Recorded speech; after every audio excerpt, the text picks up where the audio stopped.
cho nó muốn nó đợi một thôi. Ok, cấp được rồi. Hai à? Ok. Đầu tiên đó là nó giờ cụ tụ chỉ rồi giờ tụ nhau là nó. Nè lúc này hoa lì xanh, ya lì sẵn mông ba. Lì yếu tụ này rồi giờ mông với cụ rồi giờ mông ba ấy à thế chỉ đâu cái giờ cái gì á. Để nó. Chế nương tao một yếu tụ này rồi tìm rồi thêm một nhóc tao ở trong tí quá, cho họ thì cho có việc thay hết chế tên lò tao thế. Chế nút nó lò chế cái ở từ này chỉ hết trong cái từ tu cho sai của người Tây họ còn nó tới nó chế bé người ta họ chủ nhau nó chế chỉ có tiền để nấu cho người Tây sao nó tới nhau là người ta cứ chủ nhau thì nó là chỉ có người Tây sao hay nhá thế chỉ mà nút nó người ta chỉ nhau thì thế sao thì cả ta kia nó tới một cái do ba ta cá mồn đại với miền cái gì lấy chế đã sáu tuần cơ phần miền đại hết na thì để nó tao sẽ đợi họ tao tại sao tôi tìm nó vậy giờ tao cũng đón đợi tôi tao có nghề thế thì tao đón đợi chị tao sẽ đợi nhau lúc láng đi tại sao nó chị tao cái gì nhiều ship bỏ hết cái gì trong xe trên chạy muốn đến đấy thì cái cú to xong đợi ước chế này giờ thì rồi giờ cái muốn chị sao tao cái họ mình chỉ tệ uống nó tới đợi tới xem mà ước chỉ qua lên đợi ước chỗ ấy rồi thế cho để nó cũng nên giờ cũng chẳng có tiền cái cho tụi này rồi nhá tụi tiền rồi cái mình gì nó có sẽ được tao xin gì để có mua có hay tiền để nó gửi tôi sai cái kia rồi giờ nó trừ cho cái sẽ được sẽ rồi sẽ rồi nên cho cứ sẽ được cho cũng có những cái để nó qua cái rồi sẽ cho tụi này rồi nhá tụi tiền rồi nè cũng rồi nó sẽ cũng có những cũng máy xe hay thế nè có máy xe hay đâu cơ thì thôi lúc đấy thì cũng cho trong cái hay ở bên lòng hãy trả cú xì á cái chuyện khi nét thì là nét sao tụi xe này cái chủ món nó chúa cú cho thân sự nét cái sự đời tôn thần có thằng luôn thế tụi này rồi cái nhỏ ít trả nó sẽ chỉ đồng xe tàu nè cái chuyện khi nét thì là sao tụi xe này ban nhiệt sẽ phải thì hay là chỉ hai cái cú trong cái này vì gì đâu mấy cô chỉ tao chỉ cô trong giờ nó lấy ra tôi mỗi tao khỏi nếu qua ao tao cũng có thể được cứ thế chỉ sáu thôi thì nếu qua món nào thế chỉ lấy ra tôi cái chỉ hai cái sai của lo có thể oh my god cứ thế chỉ sáu thôi đi coi đi rồi nó Thank you.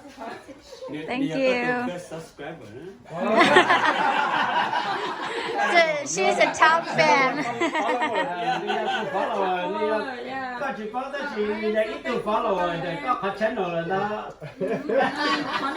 It's not like anything. It's just like cái là ông nó cái mấy cái chị năng sao. Giờ cô lại cho nó ra cái chợ như India cả mình sẽ gì cái đi tao chi dương. Chị lý do chị cũng cho đâu thì sẽ phải thế chứ tụi mình không có sách cũng mua đã chạy cũng nhà tài chính nhau chị này nó chỗ lên nó sẽ nét sáu tuần chưa cho hai luôn sẽ có một máy chạy cho cú thiết cho cú cho cái gì rồi呀，姑啊，你就写的是了，多啥呀？昨天กูตัวป้อนเนี่ยจีน่ะเจ้กูตัวมันรู้ที่ปีเราที่ซัคราเมนโตน่ะเจ้มาเรียกกูที่ออฟกูตัวเราที่น่ะกูที่ยอดแคลิฟอร์เนียแต่พอกูรู้เนี่ยกูที่ตัวที่น่ะอีเจ้าเจ้ปากกาหนูชี้อยู่เราที่น่ะอีเจ้าแต่ชี้อีนู้ซึ่งอีออฟนิวยอร์กจากการมึงที่ซานดิเอโกจากการมึงที่เดชัมบลาแล้วมึงจะได้เชัมบลาเจ้มุกโควิดที่เราการเราแต่เดี๋ยวเจ้มาเจ้าเนี่ยมีกูจ้างเลยนะตีแล้วใช่ไหมเจ้าตัวจะตีน่ะกูจงเชียร์หลังจีเนชั่นละเจ้กูมันรู้ที่สุดจีเนเกเทียกูจงเชียร์เนี่ยหลังตีน่ะจีกูเทียเจ้ไปน่ะมาว่าเกกูจงเชียร์แล้วกูตัวกูมาเลยให้เตี้ยจีเหล่าอ่ะจีเหล่าอ่ะจีเหล่าเจ้กูจงเชียร์เนี่ยต่อกูมันอะไรน่ะเทียกูจะตีเนี่ยหลังป้าเทียกูจงเชียร์แล้วชนเล่นสุดตัวป้าเทียเจ้ไปน่ะมาไปกูจี好别的是吗？กูจงเชียร์好的事业我老好的那样对你应西上无论你老在到กูตีน่ะแล้ว你น่ะมาเทียเจ้กูมาเลยอ่ะจงเชียร์ชักแล้วมีทีเลยจ้องนั่นดาวok chị ý là lúa cho nên cho sự được tốt của hết tụ không ta uống ta nông ta đây ta chở luôn ta uống nó thế rồi chỉ như có cụ tao phát cũng qua mình chỉ còn non tên đấy ở chỗ này sẽ đấy là tên nó máu sạch giờ hai lúc chả tao nó to rồi chứ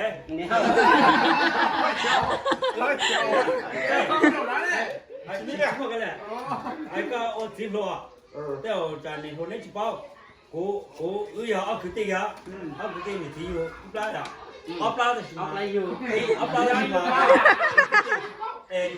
mà nó cái bây giờ cái tôi cái này theo chỉ là mày à dùng xe này tôi nó phải xin đi tôi dùng cái bản đâu gì chung là cũng được anh nó mới cá gì hắn muốn kinh cười rồi chỉ bảo đi rồi one day I saw you and my brother was cooking I said what the hell yeah so anyway so that's why I want to meet you guys too okay so dùng xe nó là để tôi cũng cái yeah cứ hỏi luôn tôi này họ tàu đi chậm này họ đó chỉ là tao đâu cái gì đi đâu cũng xe ấy nhỉ nó không có thế rồi This is like you don't speak Hmong. I don't know what everybody get a chance to speak okay Okay, yeah, one minute. Bây giờ là một số nhà cái cái cáiตัวของเราก็จีนเราจีนเราเขาก็quấy từ nó cái tổng tổng này cáiตัวcó cảm giácจีนnó là有些là一些这样的是吧？有些呢都是那样的。OK， cái hầu lúc nào là gì mà cái hầu này sẽ chẳng từ từ mua lừa thì mà không mà này mà không sao đó cái hầu đó okay check qua đây check qua đây tao chụp đâu nha tôi chưa ra mai xí được coi giờ mai xí nữa dạ thằng chia xe cái tuổi nó cái tuổi có gì không vậy cái nó mà Thank you. Good to meet you. I don't watch a lot of YouTube, but I know more now. quay video thì I bet you guys know.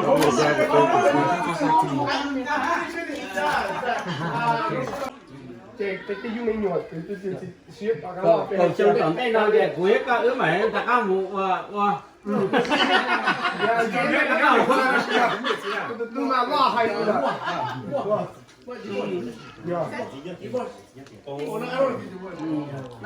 ai à bự ai biết được rồi you lost your voice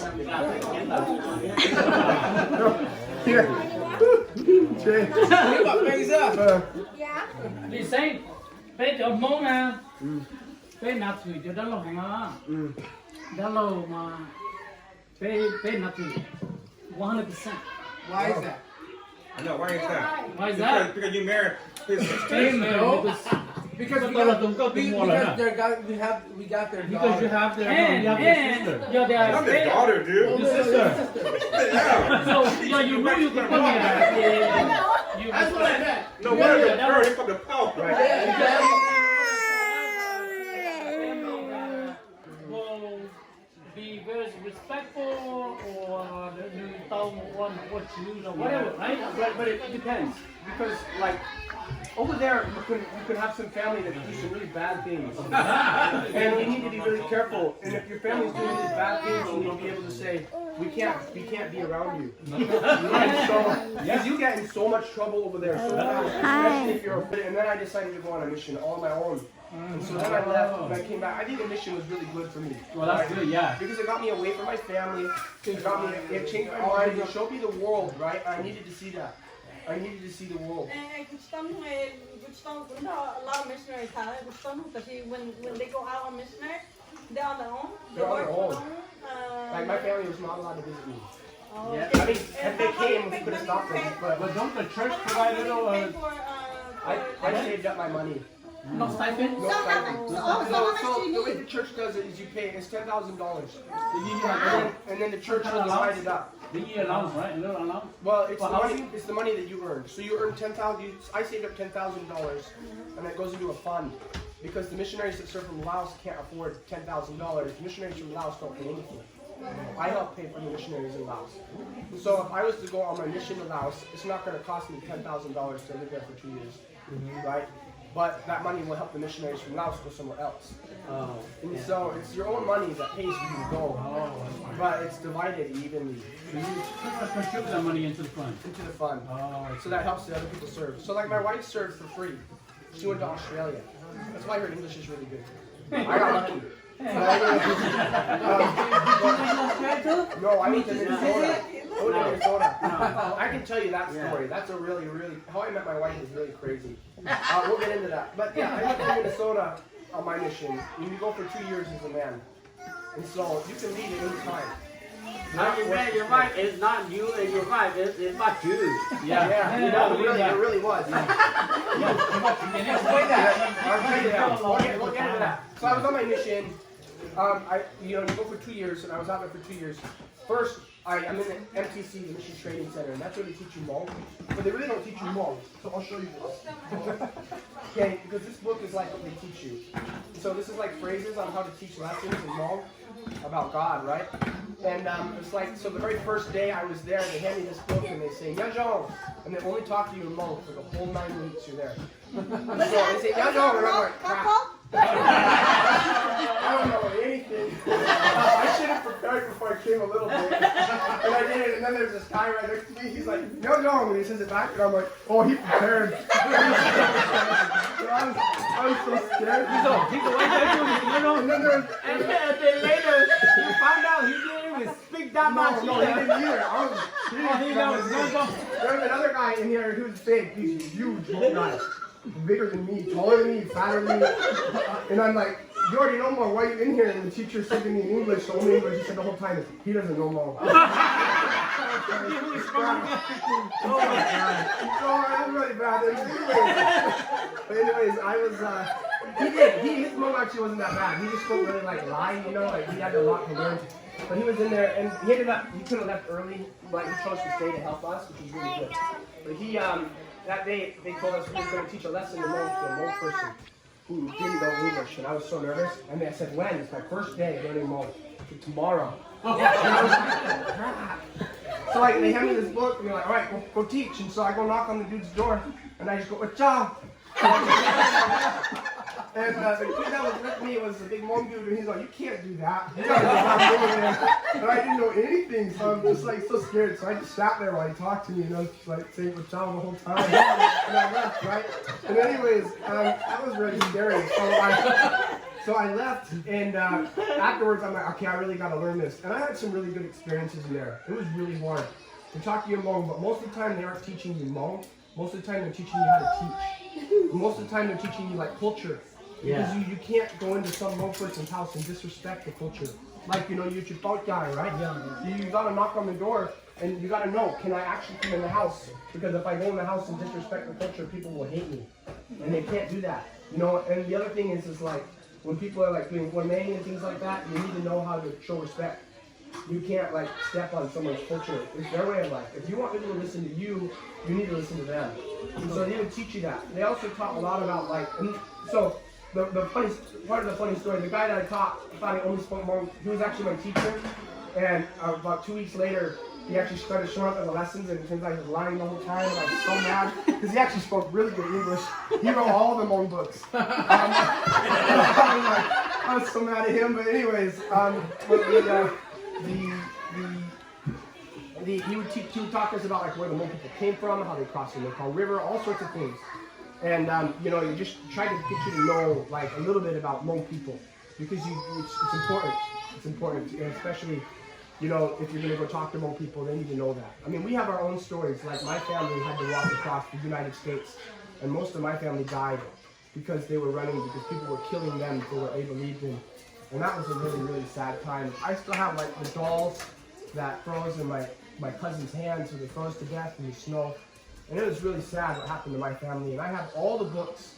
And it's also kind of sad because the Hmong people, they don't have a lot of those in books. Yeah. And so maybe I'll be able to make a lot of videos with people telling their stories, and we can save that. But to the point, so I was on my mission, so I got out in the field.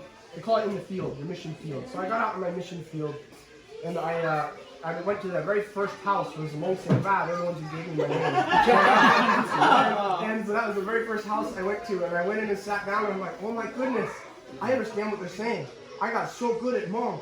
And then the next day, I go into another house, and I'm like, oh no, I don't understand anything. So who's your partner at that time? Yeah, my You go partner at solo or that you time, he lives here in South Sac. His name was Charlie. He was a Yang. Charlie. I just saw him, like 3 days ago. He was really, really funny. But he's a white guy too, right? No, he's Hmong. Oh, so your partner was a no guy. He's from South Sac. Oh. Which honestly, I love him. He's a great guy, but it was really hard to learn Hmong from a Hmong person. Because Hmong people, at least him, the younger generation especially, they didn't know how to learn Hmong. They already knew it. And so it was hard for them to teach me how to learn the language. I'd say like, hey, what does this mean?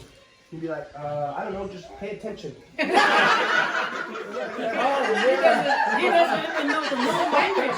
Like, he knows that I didn't know it. Like, he just try and like, you know, like if I said to him like, how do you explain to me why is like law and Buddha different? He'd just be like, you just gotta figure that out, man. You just gotta figure it out. And I'd be like, oh man, I'm so lost. It came though, it did come on its own, it did. But that was really hard because you go into these lessons and you just be like, I'm not understanding what they're saying. And so what I would do is I would have to write down everything I'm going to say before. So my companion just so nice, he said, he prepared the lesson, and then I'd just be like reading it. And you know, you'd see them laughing on the other side because they don't understand what I'm saying. And I'd just be like, whatever. But then after that, they moved me to another area in La Crosse, Wisconsin. And my companion didn't speak Hmong, he's just a white guy. And he wasn't supposed to speak Hmong. And so then I was like, oh, I realized like if I'm going to help Hmong people here, I'm the only one who can do it. And so I really needed to learn the language. Like if it isn't for me, then they aren't going to get any help. And you know, if I'm not translating a church, then nobody can. So it's just me. And so then I realized that I really needed to learn the language. I really needed to try because it was a burden that I needed to carry. And so I started to learn it more. But as a missionary, you're not allowed to talk to girls. Okay, you're not allowed to flirt because it can cause problems, first off. Second off, you just need to be focused as a missionary. You only serve as a missionary for 2 years. In our church, you kind of believe that, you know, the most important thing you can do in your life is get married and have a family. It's more important than everything else is to have a family. Families are forever, and the whole point of being here on earth, we believe, is you just gotta have a family. Yeah. Because family is important. You know, it's like, look at this. You ever more happy than when you're with your family? Right? It's like, this is what it's for. You gotta be with your family, you know? And so but to go and serve a mission for 2 years is important because it helps you grow. Yeah. So while I was out there, you're not allowed to talk to girls, you're not allowed to do that. I was about to come home from my mission, and an elder just came out. He went to the MTC, Mission Training Center. And I said, hey man, you're Hmong, but you didn't go to the Hmong learning program because you already knew the language, right? He's like, yeah. I'm also, where were you? He's like, oh, we were in like, they thought I like didn't speak English, so they put me in the English learning program. And I showed up, and I'm like, they knew I learned English, so they're like, okay, you're just going to stay for a week. And then we're 2 weeks, and we're sending you out. And so he stayed for 2 weeks. I'm like, were you there with any Hmong people? Who were the new Hmong missionaries coming? Because we were so excited. Like, no, but there was this Hmong sister from Australia. They're going to Australia, and it was her. So you met her in Australia? No, I didn't. From like this elder that was serving with me. The elder. Yeah, met her in the MTC. Yeah. And he showed me her older sister. Yeah. Not the elder. Missionary elder. So we call them elders. Yeah. Oh, okay. So he was in the training center. Well, she was in the training center from Laos. Okay? And so while he was in the training center, he showed me a picture of her. She had sent an email. We send emails to our family, and we kind of just send them to lots of people who want the email. And so he was getting her emails as well. And I said, dude, you gotta give me her email. I saw her picture. I'm like, whoa, I gotta talk to her. I don't know who she is. I was like a straight arrow missionary. I was really like, I'm not gonna talk to girls. But I thought you said you can't talk to a girl. I can't. You broke the rule. He can't tell her his email. As long as she's not on my mission, it was okay. But then again, I was like, well, I'm some random white dude all the way in the United States. Man, I shouldn't email her. She'll get so freaked out. Some random dude, so I didn't email her. And after my mission, I went home like a month later. After my mission, I was like, I got this feeling like I needed to email her. God's telling you to do that. God's telling you to do that. And then I'm like, no, I'm not going to email her. Now it's even more weird. I'm just a random to his mom poetry now. So I was home. Way roots back. And then I lost her email. I never emailed her, and I regretted it. And it was like, I went to work in Texas. And then I did some work in Utah. And while I was working in Utah, my old companion moved in with me. And my companion comes up to me and he says, hey, I'm looking for some people to help with the MTC, to help the missionaries for the mall. Would you like to come help? And so I'm going to help. And then after a while, they do this thing. And if you guys want to do this, you should totally do this. It'd be so funny. But anyways, they have to call maybe more people and talk to them on the phone to practice them all sometimes. When they're halfway through the program. And so I was like, well, I need the people that well, my friend, who was my roommate at the time, he said, well, I know the elders in Laos. And I'm like, oh, dude, we should contact them, see if they know any more people. So I messaged him and he said, yeah, we have this girl, she just came back from her mission. And he sent me her Facebook, and it was hers. And it was It meant to be. Yeah, I was like,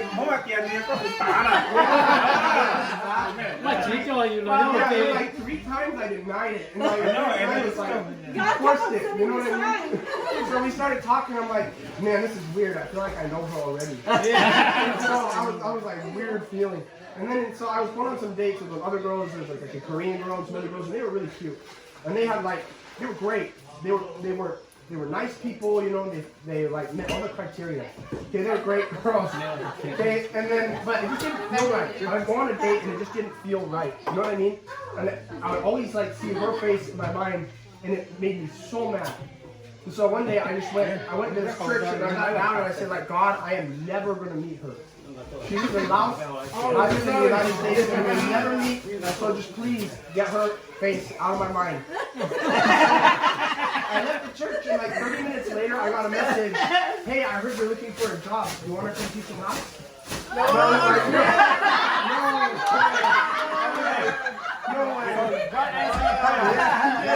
not the way I thought, and so I'm like, dang, but I don't have money to buy a plane ticket or nothing. And the money came. By that weekend, I had money to buy my plane ticket. And like, I just think people were happy.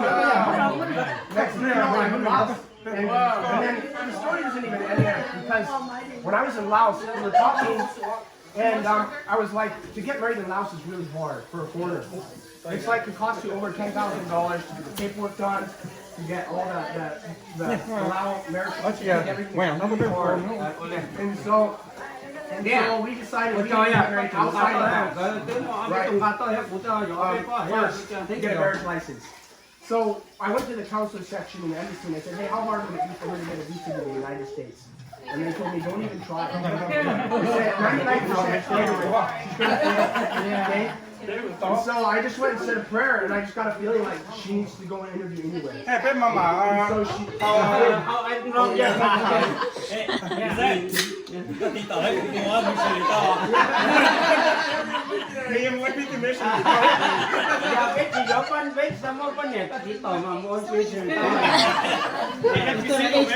You're married, you can't do it. Age requirement. You're too old now to be missionary. I got it under 26. So yeah. Girls can go anytime, but if you're married, you can go. But if a single man, you have to be 26 and under. Oh, really? Just a single man. Yeah, Single and under 26. Yeah, because the man needs to go get married. We need to start a family. Oh, okay. It's like, we want you to be a missionary, but it's more important that you start a family. Family's more important than serving a mission. They say the most important missionary work is in your family. Sorry, too old, bro. But you can go with your wife. Yeah. You married when you went to Mormon church, you didn't go. Yeah, they call them senior couples. They have them in Laos too. I missed out. You're a missionary in Laos, right? He wants to do it. Sign him up. Yeah, you can go. You can go to Laos as a senior couple. And the senior couples, they can do more than regular missionaries can. Yeah, go. Yeah, but it's super. We'll talk about that in a minute. But anyway, so she went in for an interview and she got her visa. Wow. And which was shocking. She walked out. She's like, "I got my visa." And then her mother-in-law's like, "Well, you got to take me too." 5 times and failed. She had failed. And I was like, so I just filled out her paperwork, and she went in and she got her visa after failing 5 times. I'm like, this is really like nuts. And she wanted to get married in like a specific church, but the church was booked, and because they were closing to get renovated. And we called and they said, hey, someone just canceled their appointment. like the night before. So we got the biggest room in the church the night before. That's weird, right? Why that has to cancel for you guys? Yeah, I don't know. But anyways, I just gotta say, like, it was a miracle and an amazing experience. Yeah. But I think it was God. yeah, God, yeah, that's it was meant to be. It was definitely meant to be. Amen. But I mean, it's not. It hasn't even stopped yet. I mean, look at you guys. Look at how good her family just continues to turn out to be. Yeah. I think really we're family, I guess, right? Yeah, we are. So it doesn't end, and you guys are really cool. I enjoy like spending time with the Hmong people, and I feel like, you know, if I would have lived another way, would it have been like this?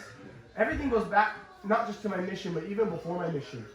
But I always tell myself, like, if I hadn't made the decisions I made, would I be here? And so I'm really lucky to have chosen this path, and I don't look back at any. What about your parents when you decide to marry a Hmong woman? What are your mom and dad? Man. Hey, you have a video about I have a video about it. Yeah. They were scared to death. They were scared to death? So you go watch it after this and you'll hear their own words. So you did interview mom and dad about I interviewed them. Those are their own words. But from my point of view, I remember I was like, crud, I gotta tell my parents that I'm dating this girl and I haven't even met her. You know, that was like weird. And so my parents were like freaking out. I told them, what do you think if I married this girl from Laos? My parents were like, yeah, stop joking. That's not real. And so anyways, then I had him talk to her. Like, they were so mad at me for a long time. And then I had him talk to her on the phone, and then like she changed her opinion a little bit, I feel like. So your wife does speak English when you guys first met? Yeah. She went From Australia. What makes you? She went to Australia? What makes you pick Mongol? Oh, she's a missionary going to Australia. I was in the bathroom. Yeah, you were I had told myself, when I got back from the mission, I had told myself that. The question is that. You say, is your wife a missionary too? Yes. Yes. No, seriously, your wife is No, my wife didn't go. No. Oh, your wife. Your wife. She missed out. My wife missed out. She didn't go. Oh, she missed Too bad. Too late. You know what? If she went, Parents. you know, if she went, she would have probably married my wife. A white husband. No, what is that?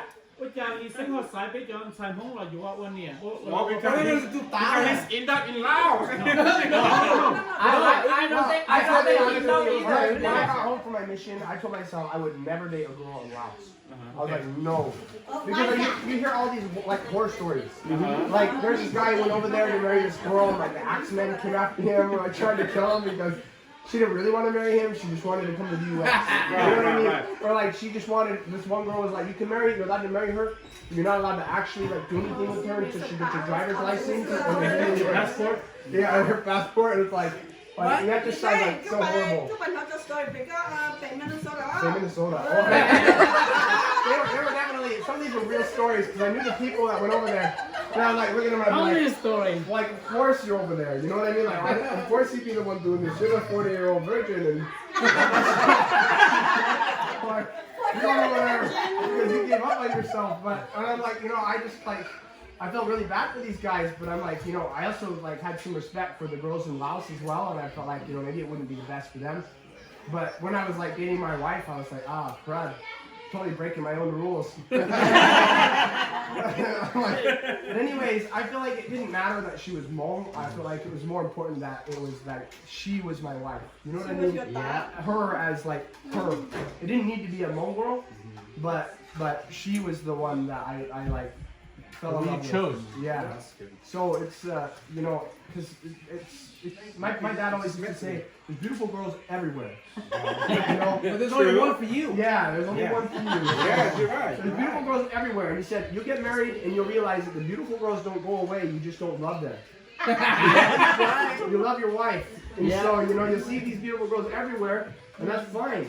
But you love your wife, and you don't know any of these other girls. And because you love your wife, the more you build that relationship, the better your marriage will be. Love is beyond just beauty, right? Yeah. And so my wife is my best friend. And you know, so we love doing things together and spending time together, and that will last. right? Yeah. Because we all When you get say old. when you guys do this missionary work, now how did you guys choose which ethnic you We go don't. to? They can't. God. Yeah, We don't choose. yeah. God chooses. I didn't know I was going to go to Hmong people. I know, right? It was meant to be. Yeah, so my whole family is Mexican, okay, except Yeah. my mom, right? My whole family is Mexican, and all my brothers speak Spanish, and all my uncles speak Spanish. Everybody speaks They Spanish. want him to go to Mexico. Yeah, they wanted me to go to Mexico because when I was little, I didn't learn Spanish. They'd always say, "Come on, poquito, hey, mijito, you gotta speak Spanish, you know?" And I'd be like, "No, I'm not gonna learn Spanish." I was like so against it, you know. And then I was in high school, and you have to take a foreign language, and to graduate high school, and we didn't have anything but Spanish. And my family was like, "Yes, you're gonna learn Spanish." And then I'm like, "No, I'm not gonna learn Spanish." German class opened up my junior and senior year, and I was like, "German!" I don't learn German. My parents were so mad. And then I put my mission papers in, and my uncles all showed up with all their Mexican friends. And my brother showed up with all their Mexican friends. And they're like, "Okay, guess where he's gonna go before he opens his papers?" And so they're all, "Okay, you're going to Mexico City, and you're gonna go to Quintana Roo, and you're going to learn all these Mexican places." And then I open it up, and I'm a Minnesota monk speaking. Yes. I think God chose you. God chose you. And you know, there's not a lot of Hmong out of all. There's thousands of missionaries that go every year. Like more, there's like 20,000 missionaries that go every year, more than that. Yeah. And they go all over the world. And the Hmong missionaries, they only pick like 12. And so like I was one of like 12 people. Yeah. And so it God really was chose you, not easy to like become a Hmong missionary. And then even when you go as a Hmong missionary, some Hmong missionaries have a really hard time learning Hmong. Yeah. Because, you know, they go and they teach people, but there's a lot of Hmong people that don't speak Hmong. Yeah. And the Hmong language is really hard unless you have to know how to learn it, you know? And it's funny because there's a lot of the missionaries will get really good and some missionaries don't get as good. Yeah. And the ones that don't get as good, they get taken away from Hmong work and put in regular work.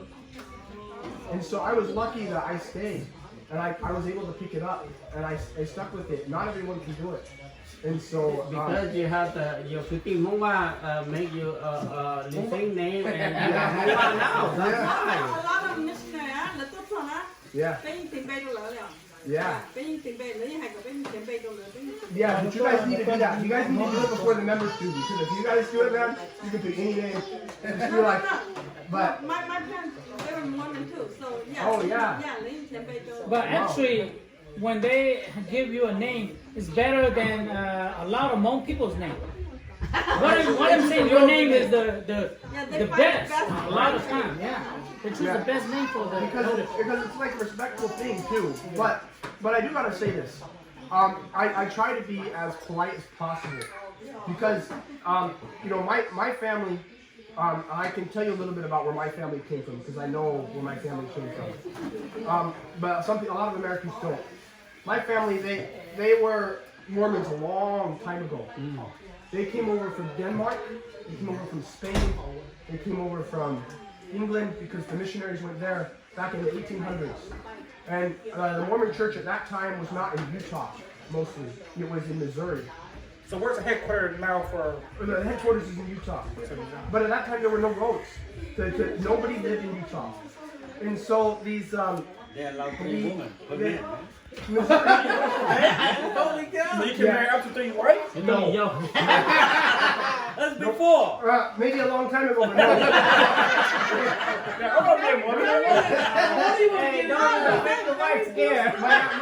My buddy said that, man. Why do you guys change that rule? All the Hmong people do that. Yeah, exactly. They all will be more women. Exactly. Why? You know, more people love that. Now you're with more people and they question you. Why you guys change that? Yeah, why you change that? Why you guys change that? But Since when? yeah, since when? Yeah, but they're The like, older generation. no, they're a different church now, but they're crazy. How come? Stay away from them. He's saying, how come I was watching this Netflix? They have some women that actually have y'all. Yeah, but they're not the same. They're not the They're same. not the same. So when they got rid of the rule, there were some people that like complained because they wanted to have, you know what I mean? Yeah. And they like went and started their own church. They all get along very well. They do. On camera. On camera, I mean, you got to see it in real life. I've seen on Netflix. Yeah, but some of them are, there's like many different churches like that, and some of them are really scary. Some of them are like mafias. Yeah. And you gotta like, yeah, and so I'd be careful. And then there's some villages where like the leaders have gotten arrested for doing really scary stuff.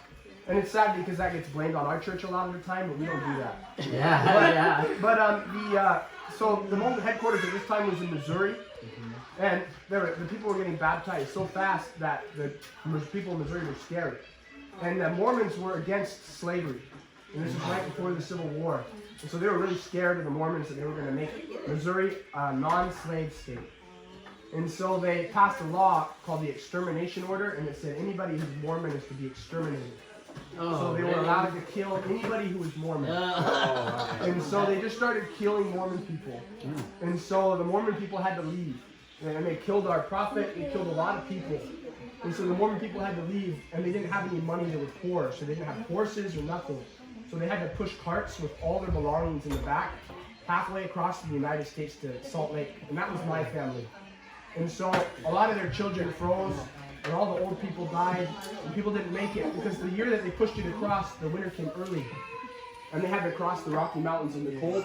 And so I have like all the dolls, all the stuff they carry, and all the stories and all that stuff. So your family was, it sounds cool and everything, but it's more important to my son than it is for me.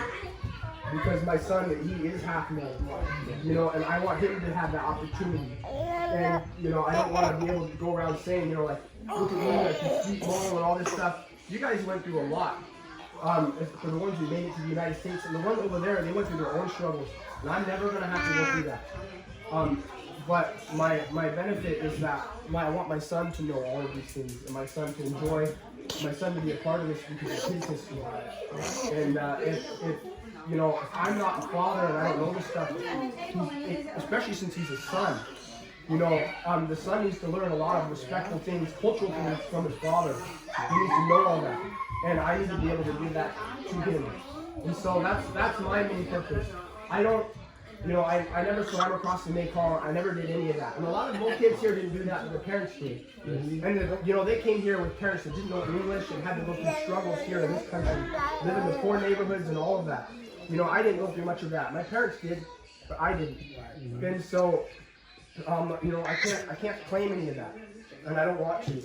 So you know, my respect goes out to you guys, and then you guys in return I get so much just because you guys teach me all the time. Like today, you're teaching me about the generations, right? Yeah. And so I learn all this stuff, and then I just take it and I try and a lot of stuff I write down. And the stuff I don't, I try to remember so I can teach my son, and he's gonna learn it. Hopefully, maybe he'll like touch Jack, you know, and I just be like totally lost. It's his choice. So I can't blame him. But like,